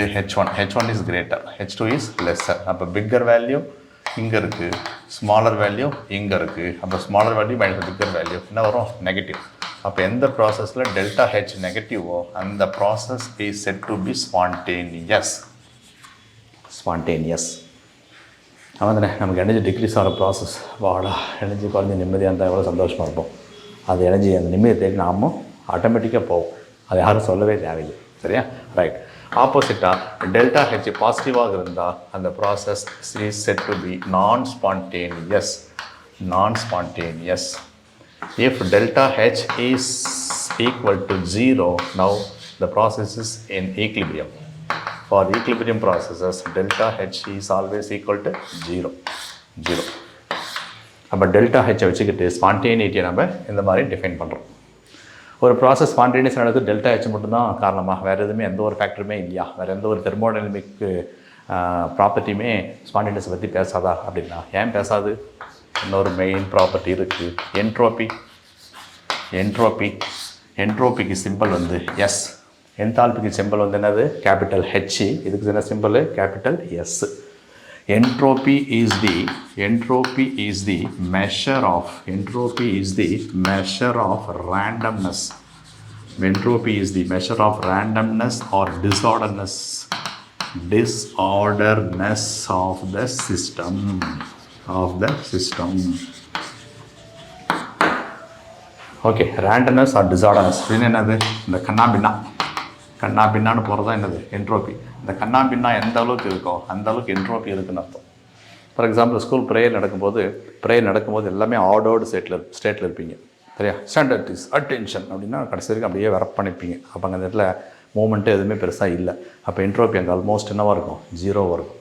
இதே ப்ரேயர் முடிஞ்சு ஸ்கூல் டிஸ்பர்ஸ் அப்படின்னா என்ன ஆகும்? எல்லாம் அப்படியே கலைஞ்சு போகும்போது கண்ணாபின்னான்னு போகிறதுனால, சரியா, மூவிங் இருக்கிறதுனால அப்போ கண்டிப்பாக நிறையா என்ன ஆகும்? என்ட்ரோபி இப்போ இன்க்ரீஸ் ஆகும். சரியா? அதே பிரேக் டைமில் பெல் அடித்த உடனே டீச்சர் வந்து எல்லாம் நீங்கள் இப்போ கலைஞ்சு போகலாம் அப்படின்னு சொல்லவே தேவையில்லை, நீங்களாம் திருச்சி ஓடுறீங்க. அந்த ப்ராசஸ் அப்போ அந்த ஸ்பான்டேனியஸ் நடக்குது, தானாக நடக்குது, உங்கள் சொந்த விருப்பத்தில் நடக்குது. சரியா? அப்போ அந்த இடத்துல என்ட்ரோபி இன்க்ரீஸ் ஆகுதுல்ல கண்ணாபின்னா, அப்போ என்ட்ரோபி இன்க்ரீஸ் ஆகிற ப்ராசஸ் எப்படியும் சொந்த விருப்பத்தின் பேரில் நடக்கும். அதுதான் ஸ்பான்டேனியஸ் ப்ராசஸ். ஓகேவா? அப்போ ஒரு ப்ராசஸ் ஸ்பான்டேனியஸாக நடக்கும்போது ஸ்பான்டேனியஸ் ப்ராசஸில் என்ட்ரோபி என்ன ஆகும்? இன்க்ரீஸ் ஆகும். ஓகேவா? ரைட். ஓகே. அப்போ என்ட்ரோபி இன்க்ரீஸ் ஆகுதுன்னா இனிஷியலாக இருக்கிற என்ட்ரோபி S1, ஃபைனலாக இருக்கிற என்ட்ரோபி S2. அப்போ S1 விட S2ஓட வேல்யூ என்னது? பெருசு. சரியா? அப்போ டெல்டா எஸ் எப்படி இருக்கும்? Delta S is equal to final minus initial. Final வந்து பெருசு, இனிஷியல் வந்து சின்னது. பெருசு மைனஸ் சின்னது என்ன வரும்? பாசிட்டிவ். அப்போ டெல்டா எஸ்ஸோட வேல்யூ பாசிட்டிவாக இருந்தால் அந்த process spontaneous. Delta S is equal to பாசிட்டிவ்னா அந்த ப்ராசஸ் ஸ்பான்டேனியஸ்.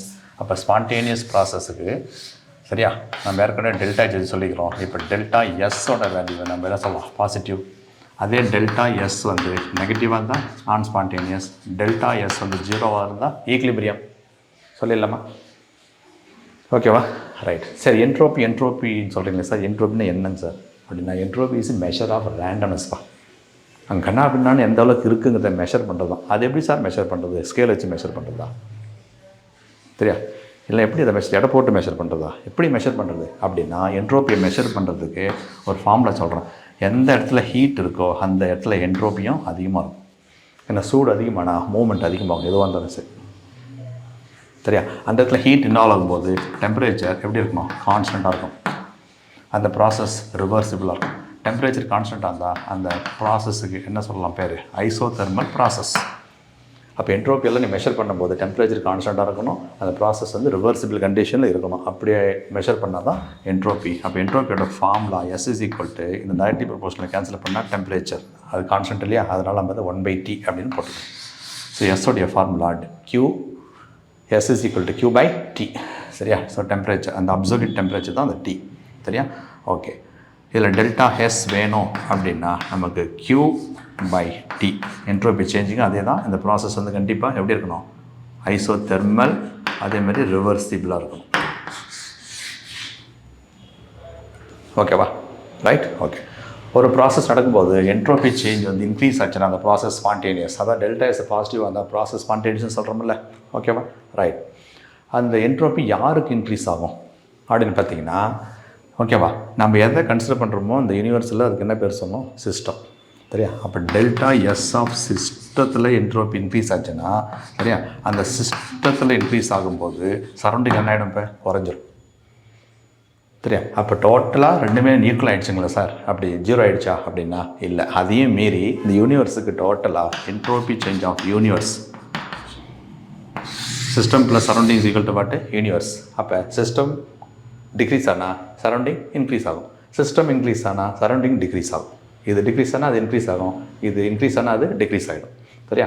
அப்போ டோட்டலாக ரெண்டுமே நடந்தப்போ யூனிவர்ஸுக்கு என்னாச்சுன்னு பார்க்கணும். யூனிவர்ஸோட என்ட்ரோபி இன்க்ரீஸ் ஆகுது அப்படின்னா அந்த ப்ராசஸ் ஸ்பான்டேனியஸ். அப்போ டெல்டா Sன்னு சொன்னாலே யாருக்கு, யூனிவர்ஸுக்கு தான் அது. அப்போ என்ன சொல்லலாம், அது டோட்டல்னு சொல்லலாம். டோட்டல் யூனிவர்ஸோட என்ட்ரோபி என்ன சொல்லலாம், டோட்டல். யூனிவர்ஸ்னு போடலாம், ஆர் டோட்டல்னு கூட போட்டுக்கலாம். ஓகேவா? ரைட்? ஓகே. சரி. என்ட்ரோபியா அதனுடைய யூனிட்ஸ் ஆஃப் S அப்படின்னு பார்த்தீங்கன்னா, ஹீட்டுக்கு மேலே இருக்குது, டெம்பரேச்சர் கீழே இருக்குது. அப்போ எஸ்ஸோட யூனிட் பார்த்தீங்கன்னா மேலே ஹீட் இருக்குது, ஹீட்டுக்கு ஜூல் போடலாம், கே கீழே கெல்வின். அப்போ கெல்வின் மேலே போச்சுன்னா K இன்வர்ஸ், அப்புறம் பெர் மோலுங்கிறப்ப மோல் இன்வர்ஸ் அப்படியும் போடலாம். இல்லைனா ஜூல் பதிலாக calorie, K inverse, mole inverse அப்படியும் போட்டுக்கலாம். So this is units of entropy. ஓகேவா? ரைட். ஓகே. இப்போ என்ட்ரோபி சேஞ்ச் வந்து வேரியஸ் ப்ராசஸுக்கு எப்படி இருக்கும்? சரியா? நிறைய ப்ராசஸ் இருக்குது. ஃபார் எக்ஸாம்பிள் ப்ராசஸஸ் நான் வந்து வேப்பரைசேஷன் அப்படிங்கிற ப்ராசஸை கன்சிடர் பண்ணுறேன். வேப்பரைசேஷன் அந்த ப்ராசஸுக்கு entropy change of vaporisation is equal to, என்ட்ரோபிக்கு எது அம்மா ஃபார்முலானா S = Q/T. இந்த அம்மா ஃபார்முலா வச்சுக்கிட்டு நம்ம எந்த ப்ராசஸ்க்கு வேணால் என்ட்ரோபி சேஞ்சை எழுதிடலாம். எதுவாக இருந்தாலுமே Q/T தான். மேலே ஹீட்டு, கீழே என்னது, டெம்பரேச்சர். ஓகேவா? அந்த ஹீட்டு கான்ஸ்டன்ட் ப்ரெஷர் நடந்தால் என்ன சொல்லிடலாம், அது நிறைய ப்ராசஸ் கான்ஸ்டன்ட் ப்ரெஷர் தான் நடக்கும். ஏன்னா எல்லா ப்ராசஸுமே most of the process open வெசலில் தான் நடக்கும். அப்போ ஓப்பன் வெசல்னால் என்னது, திறந்து வச்சிட வேண்டியதான். திறந்து வச்சா என்னது, அட்மாஸ்பியரிக் ப்ரெஷர். அட்மாஸ்பியர் ப்ரெஷர்னால் அது 1 atm, அது கான்ஸ்டன்ட். அப்போ ஆல்வேஸ் என்ட்ரோபி நடக்கும்போது ப்ரெஷரு கான்ஸ்டன்ட் தான். அப்போ கான்ஸ்டன்ட் ப்ரெஷரில் இன்வால்வ் ஆகிற அமௌண்ட் ஆஃப் ஹீட்டுக்கு ஒரு சிம்பிள் சொல்லியிருக்காங்க. என்ன சொன்ன முன்னாடி, delta H. Enthalpy is nothing but the amount of heat involved at constant pressure. ஓகேவா?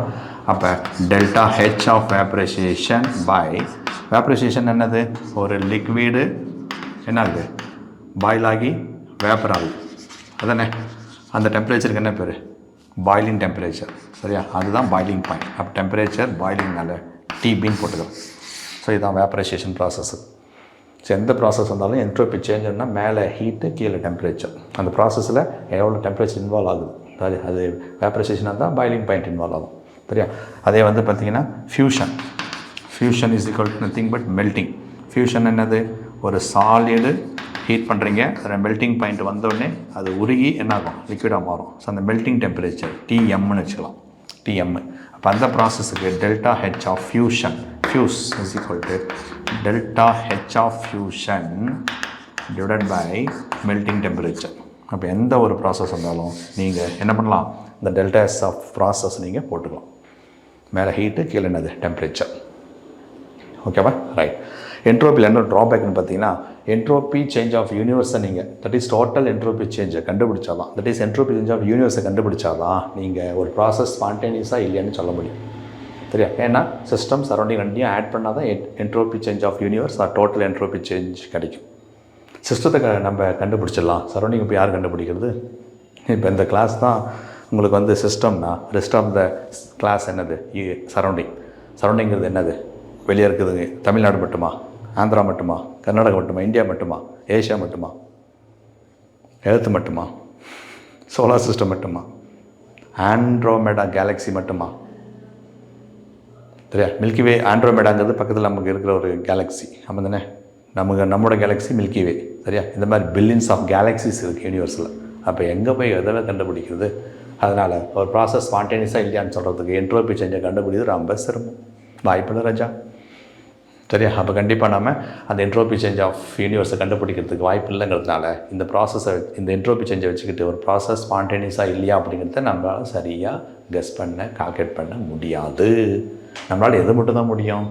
நம்மளால் எல்லாமே முடியும் தான். ஆனால் இங்கே என்ன முடியும் அப்படின்னா சிஸ்டத்தை மட்டும்தான் நம்மளால் கால்குலேட் பண்ண முடியும். சிஸ்டத்துடைய ஏதோ தெர்மோடைனமிக் ப்ராப்பர்ட்டியை கால்குலேட் பண்ணலாம். அப்படிப்பட்ட ப்ராப்பர்ட்டி ஏதாச்சும் இருக்குங்களா சார் அப்படின்னா இருக்குது. அப்போ அந்த ப்ராப்பர்ட்டியை வச்சுக்கிட்டு ஸ்பான்டேனிட்டி ஆஃப் த ப்ராசஸ் நம்ம டிட்டர்மைன் பண்ணலாமா அப்படின்னா பண்ணலாம். ஓகேவா? Okay, right. அப்படிப்பட்ட ப்ராப்பர்ட்டி என்னங்க சார் அப்படின்னா அதுதான் Gibbs free energy. Gibbs free energy. Gibbs free energy. ஓகேவா? Gibbs free energy. G for Gibbs. சரியா? இதுக்கு ஆக்சுவலாக இது கண்டுபிடிச்ச சயின்டிஸ்ட்டுன்னு பார்த்தீங்கன்னா Gibbs Helmholtz. Gibbs Helmholtz. HOLTZ. சரியா? அப்போ G = ஹெல்ம்ஹோல்ட்ஸில் H இருக்குது, அப்புறம் TZன்னு முடியுது. ஜெட்டை வந்து எஸ்ன்னு வச்சுக்கோ. அப்போ G = H - TS. இதுதான் கிப்ஸ் ஃப்ரீ எனர்ஜி, அதனுடைய ஃபார்முலா. சரியா? இதனுடைய சேஞ்சுன்னு பார்க்குறப்ப ரெண்டு பக்கமும் டெல்டா போட்டுக்கலாம். ஸோ டெல்டா G = ஹெச்சுக்கு டெல்டா போடலாம். ஆனால் டெம்பரேச்சருக்கு டெல்டா போட முடியாது. டெம்பரேச்சர் வந்து கான்ஸ்டன்ட் டெம்பரேச்சரில் நடக்கிற ப்ராசஸ் தான் எல்லாமே. அப்போ எஸ்ஸுக்கு டெல்டா போட்டுக்கிறோம். அப்போ delta G = delta H - T × delta S. இதுதான் கிப்ஸ் ஃப்ரீ எனர்ஜிக்கான ஒரு ஃபார்முலா. கிப்ஸ் ஃப்ரீ எனர்ஜிங்கிறது எதை இண்டிகேட் பண்ணுதுன்னா ஒரு சிஸ்டம் செய்யக்கூடிய யூஸ்ஃபுல் ஒர்க்.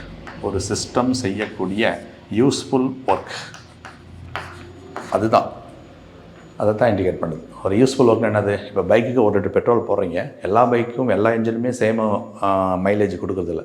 சரியா? எல்லாமே டிஃப்ரெண்ட் மைலேஜ் தான் கொடுக்க போகுது. ஓகேவா? அப்போ அந்த 1 லிட்டர் பெட்ரோலில் அந்த இன்ஜின் ஒர்க் பண்ணுறதுக்கு சமௌண்ட் ஆஃப் பெட்ரோல் யூட்டிலைஸ் பண்ணிக்கிட்டு மிச்சம் இருக்கிறதா தான் எதாவது மாற்றுது, நமக்கு யூஸ்ஃபுல்லாக கிடைக்குது, மைலேஜாக கிடைக்குது அப்படின்னு எடுத்துக்கலாம். அப்போ அந்த யூஸ்ஃபுல் ஒர்க் எப்படி மெஷர் பண்ணுறது? யூஸ்ஃபுல்லாக எவ்வளோ நடந்திருக்குங்க ஒர்க்கு அப்படிங்கிறது எப்படி மெஷர் பண்ணுறதுன்னா நீங்கள் எதை ஏன் போய் மெஷர் பண்ண வேணாம், டெல்டா Gயை மெஷர் பண்ணால் போதும். சரியா? எப்படி டெல்டா H டிக்ரீஸ் ஆச்சுன்னா ஒரு ப்ராசஸ் ஸ்பான்டேனியஸ் நடக்குமோ அதே மாதிரி தான் டெல்டா H டிக்ரீஸ் ஆனாலுமே டெல்டா G டிக்ரீஸ் ஆனாலுமே அந்த ப்ராசஸ் ஸ்பான்டேனியஸ் தான். ஏன்னா டெல்டா H நெகட்டிவாக இருந்தால் அந்த ப்ராசஸ் ஸ்பான்டேனியஸ், டெல்டா S வந்து பாசிட்டிவாக இருந்தால் அந்த ப்ராசஸ் ஸ்பான்டேனியஸ். டெம்பரேச்சர் வந்து பார்த்திங்கன்னா கெல்வின் டெம்பரேச்சர்.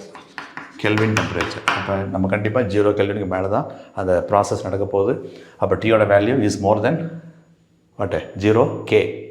ஓகே, அப்போ இது பாசிட்டிவ் வேல்யூ தான். So plus into minus, plus into plus முன்னாடி மைனஸ் போட்டு இது பெரிய மைனஸ் ஆகிடும். அப்போ சின்ன இது மைனஸு, அப்போ இதுவும் மைனஸ், ப்ளஸ் இன்ட்டு மைனஸ், இதுவும் மைனஸ். அப்போ டோட்டலாக என்ன வந்துருப்பேன் minus.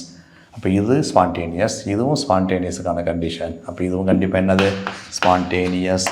If delta G = negative, if delta G is equal to negative, then the process is spontaneous. அப்போ ஆப்போசிட்டாக if delta G is equal to positive, then the process is non-spontaneous. If delta G is equal to 0, now the process is said to be in equilibrium. அவ்வளோதானே? ஓகேப்பா? Okay, right. அப்போ delta Gயை வச்சுக்கிட்டு நம்ம சொல்லிடலாம். Delta Gயோட இன்னொரு விஷயம் என்னென்னா delta G considers only system. இது ஏன் ஒன்லி சிஸ்டத்தை மட்டும் கன்சிடர் பண்ணுது, எப்படி கன்சிடர் பண்ணுது அப்படிங்கிறத நம்மளுடைய டீட்டெயில்டு கிளாஸ் நம்ம பின்னாடி அப்லோட் பண்ணும்போது அதில் தெளிவாக சொல்கிறேன். இது ஷார்ட் டேர்ம் கிராஷ் கோர்ஸு, அதாவது short and sweet class, Fastrack class. அதனால் ஜஸ்ட் கான்செப்டை மட்டும் நான் டெலிவரி பண்ணிட்டுருக்கேன். ஓகேவா? So it considers system only. Delta G consider system only. ஓகேவா? ரைட். அப்போ டெல்டா S வந்து டோட்டலாக கண்டுபிடிச்சா தான் அது ஸ்பான்டேனியஸாக இல்லையான்னு சொல்ல முடியும். டோட்டலுங்கிறது யூனிவர்ஸு, அது இம்பாசிபிள். அதனால் நம்ம எதுக்கு வந்துடுறோம், டெல்டா Gக்கு வந்துடுறோம். டெல்டா G கண்டுபிடிச்சிங்கன்னா அது நீங்கள் சிஸ்டத்துக்கு மட்டுமே கண்டுபிடிச்ச மாதிரி தான். ஓகேவா? அது நமக்கு பாசிபிள். சரியா? ரைட். ஓகே. அப்போது ப்ராசஸ் ஸ்பான்டேனியஸாக இல்லையா அப்படின்னு சொல்கிறதுக்கு நமக்கு 3 விதமான டேட்டா அவைலபிள். போர்டில் பாக்ஸ் போட்டு நான் இப்போ டாப்பில் எழுதியிருக்கேன். இதாவது நோட் பண்ணிட்டீங்களா? ஓகேவா? ரைட். ஓகே, அப்போது ப்ராசஸ் வந்து பார்த்திங்கன்னா ஸ்பான்டேனியஸாக இல்லையா அப்படிங்கிறத நம்ம மூணுத்தையும் வச்சு சொல்லிக்கலாம். ஸ்பான்டேனியஸாக இல்லையா, spontaneous or non spontaneous, spontaneous or non spontaneous.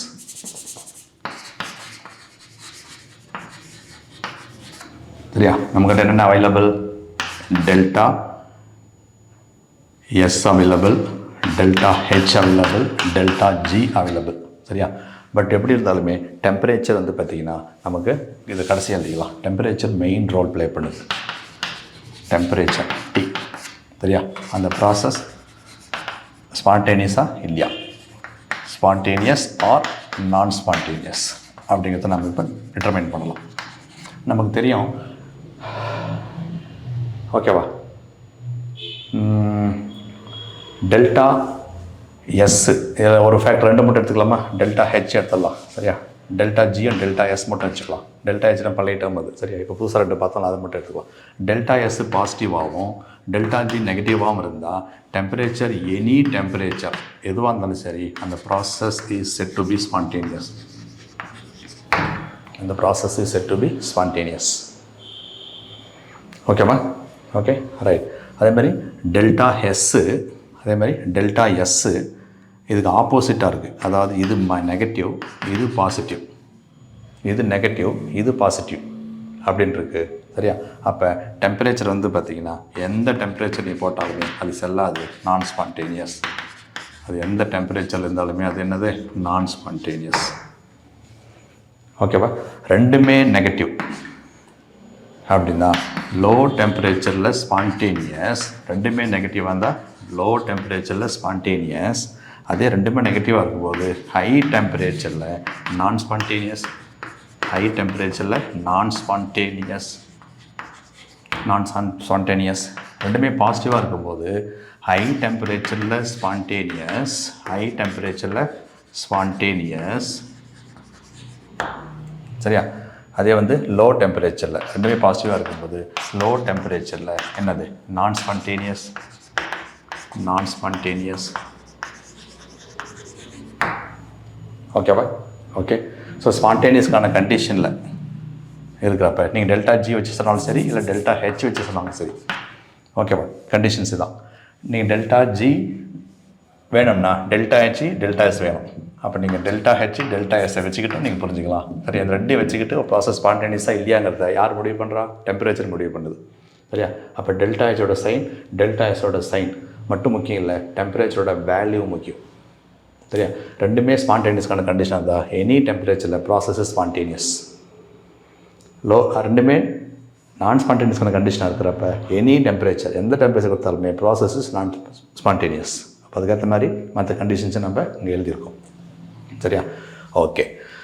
இப்போ இதை வச்சுக்கிட்டு ப்ரீவியஸ் இயர் கொஷின்ஸில் ஏதாச்சும் வந்திருக்கான்னு பார்க்கலாமா? ஓகேவா, ரைட். PYQs பார்த்துடலாமா? Okay.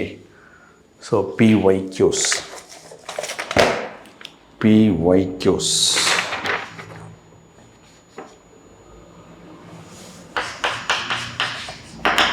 PYQஸில்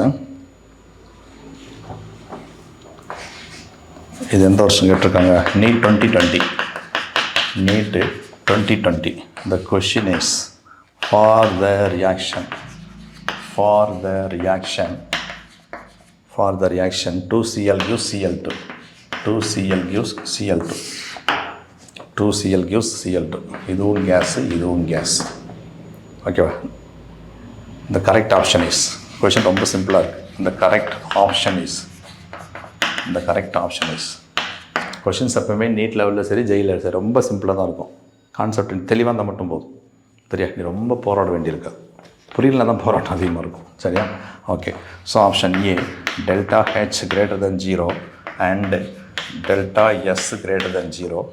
option B, delta H greater than 0 and delta S greater than 0. Option C, delta H less than 0 and delta S greater than 0. Option D, delta H less than 0 and delta S less than 0. So அப்படி இருக்குது.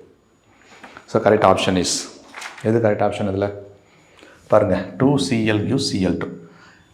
அதாவது chlorine வந்து நேச்சுரலாக எப்படி இருக்குது, Cl2 tie atomic மாலிகுலாக தான் இருக்குது இல்லையா, அது மோனோட்டாமிக்கில் இருக்காது. மோனோட்டாமிக் இருந்தாலுமே கூட அதுவே ஸ்பான்டேனியஸாக தானாகவே என்னவா மாறிக்கும், அது டயட்டாமிக்காக மாறிக்கும். அப்போ இந்த ப்ராசஸ் வந்து ஸ்பான்டேனியஸ். இந்த ப்ராசஸ் வந்து ஸ்பான்டேனியஸ். ஒரு ஸ்பான்டேனியஸ் ப்ராசஸில் டெல்டா ஹெச்சும் டெல்டா எஸ்ஸும் எப்படி இருக்கும் அப்படின்னு யோசிக்க சொல்கிறாங்க. சரியா, நீங்கள் யோசிக்கலாம், டெல்டா ஹெச் டெல்டா எஸ் தானே சார். டெல்டா ஹெச் வந்து ஸ்பான்டேனியஸுக்கு நெகட்டிவ், அது தட் இஸ் லெஸ் தென் 0. அதேமாதிரி delta S positive greater than 0.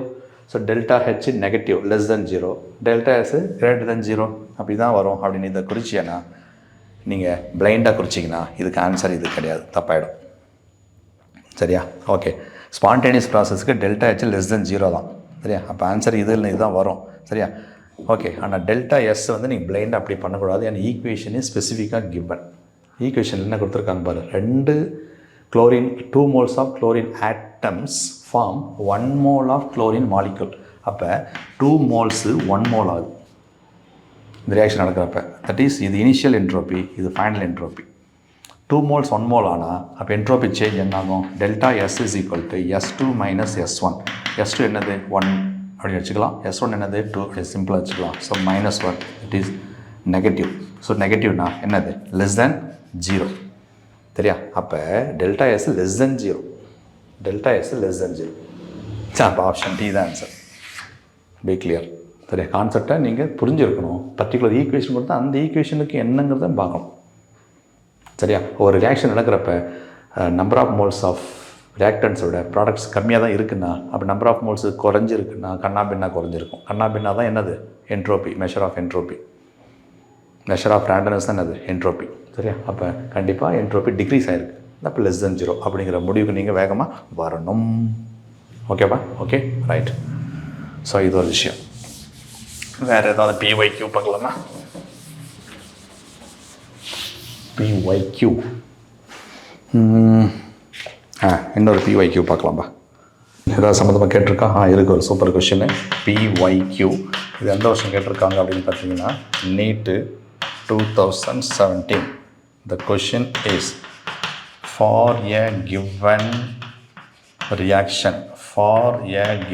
reaction, delta H is equal to 35.5 kilojoule mole inverse and delta S value plus 83.6 joule K inverse mole inverse. The question is, the reaction is spontaneous. at bracketல ஒரு condition கொடுத்துருக்காங்க. assume that delta H and delta S do not vary with temperature. அப்போ 4 option A, B, C, D 4 option கொடுத்துருக்காங்க. Temperature greater than 425 Kelvin. Option B, all temperature ALL, all temperature. Option C, temperature greater than 298 Kelvin. Option D, temperature lesser than 425 Kelvin. So 425 வச்சு 2 option வந்துருக்கு. அப்போ answer அதுக்குள்ளே தான் ஏதாச்சும் இருக்கணும்னு தோணுது. ஆமாம் தானே, அதை ஃபைனல் பண்ணிவிட முடியாது, செக் பண்ணலாம். நமக்கு தெரியும், ஜஸ்ட் நீ பார்த்தே சொல்லலாம், டெல்டா ஹெச் பாசிட்டிவாக இருக்குது, டெல்டா ஹெச் பாசிட்டிவ், டெல்டா எஸ்ஸும் பாசிட்டிவ். டெல்டா எஸ் பாசிட்டிவாக இருந்தால் ஸ்பான்டேனியஸு, டெல்டா ஹெச் நெகட்டிவாக இருந்தால் தான் ஸ்பான்டேனியஸ். சரியா, அப்போனா அது பாசிட்டிவாக கொடுத்துருக்காங்க. அப்போ இந்த ப்ராசஸ் ஸ்பான்டேனியஸ் இருக்குன்னா டெம்பரேச்சருக்கு ஒரு மெயின் ரோல் இருக்குது. சரியா, அது எந்த டெம்பரேச்சர் ஸ்பான்டேனியஸ் இருக்கும் அப்படிங்கிறது நம்ம கண்டுபிடிக்கணும்னா டெல்டா ஹெச்யும் டெல்டா எஸ்ஸும் லிங்க் பண்ணுற formula delta G is equal to delta H minus T into delta S. ஆமாம் தானே, ரைட், ஓகே ரைட். இப்போ என்ன பண்ணலாம், சப்ஸ்டிட்யூட் பண்ணலாம் வேல்யூஸை. சரியா, இப்போ டெல்டா ஜி 0ன்னு வச்சுக்கலாம். 0ன்னு வச்சுக்கிட்டு நம்ம வேல்யூ சப்ஸ்டிட்யூட் பண்ணலாம். டெல்டா ஹெச்சோட வேல்யூ கொடுத்துருக்கு. இன்னொரு விஷயம் பாருங்கள், யூனிட்டும் பாருங்கள். டெல்டா ஹெச்சோட யூனிட்டில் கிலோஜூல் இருக்குது, டெல்டா எஸ்ஸுக்கு ஜூல் இருக்குது. ரெண்டையும் சேம் டைப் ஆஃப் யூனிட்டை மாற்றிக்கலாம், ரெண்டுமே ஜூலாக மாற்றிக்கலாமா? அப்போ 35.5 கிலோ ஜூலை மாற்றணும்னா இன்ட்டு 1000, அப்போ 35,500 35,500 joule mole inverse. Joule mole inverse. அப்போ delta H ஓட value 35,500 minus T into delta S is 83.6 joule. 83.6 joule K inverse mole inverse. இந்த மைனஸ் எந்த பக்கம் வந்துச்சுன்னா 83.6 into T is equal to 35,500. அப்போ T ஓட வேல்யூ 35,500 divided by 83.6. ஸோ போட்டிங்கன்னா divide பண்ணிங்கன்னா சம்பாட்டு 4 times 8 32 425 கெல்வின் அறுபது வரும். 425 கெல்வின் வரும். அப்போ டெம்பரேச்சர் எக்ஸாக்டாக 425 இருந்தால் இங்கே என்ன இருக்குது? 0 இருக்குது. 0 இருந்தால் டெல்டா ஜி 0 இருந்தால் ப்ராசஸ் இஸ் வாட்டு ஈக்லிபிரியம். ஆனால் கொஷின் இஸ் வாட்டு ஸ்பான்டேனியஸ். அப்போ 425 அதிகமாக வந்துச்சுன்னா அப்போ இந்த வேல்யூ 425 அதிகமாக ஒரு 430 போடுறீங்க அப்படின்னா அப்போ இதுலேருந்து இதை நம்ம மைனஸ் பண்ணுறப்ப என்ன வருங்க? நெகட்டிவ் வந்துடும். அப்போ நெகட்டிவ் வந்தால் தான் ப்ராசஸ் இஸ் வாட்டு ஸ்பான்டேனியஸ். ஏன்னா இது சின்ன வேல்யூ, இப்போ இது பெரிய வேல்யூ ஆகிடும். ஆமாம் தானே? அப்போ நெகட்டிவ் வந்தால் தான் ஸ்பான்டேனியஸ். நெகட்டிவ் வரணும்னா டீயோட value should be at least greater than 425 kelvin. 425 அதிகமாக இருக்கணும். அப்போ ஆப்ஷன் ஏ. Option A. ஓகேவா? ஸோ இந்த மாதிரி தான் நம்ம கான்செப்டை அப்ளை பண்ணி கண்டுபிடிக்கணும். ஓகேவா? ஸோ இந்த கிளாஸில் நம்ம ஹாட் டாபிக்ஸ் ஃப்ரம் தெர்மோடைனமிக்ஸ் பார்த்துருக்கோம். இந்த ஹாட் டாபிக்ஸை நல்லா நீங்கள் புரிஞ்சுக்கிட்டு உள்வாங்கிட்டு என்ன பண்ணணும்? நிறைய ப்ராக்டிஸ் பண்ணணும். ப்ரீவியஸ் இயர் கொஸ்டின் நிறைய ப்ராக்டிஸ் பண்ணி நீங்கள் இந்த வருஷம் நீட்டை வந்து நல்லாவே எழுதி முடிங்க. இதுலேருந்து 4 மார்க்ஸ் 4 கொஸ்டின் வர பிரைட் சான்ஸ் இருக்குது. ஓகேவா? ஸோ கிளாஸஸை நீங்கள் ஜஸ்ட்டு வாட்ச் பண்ணாதீங்க. Don't just watch the classes but observe. Thank you. Bye by.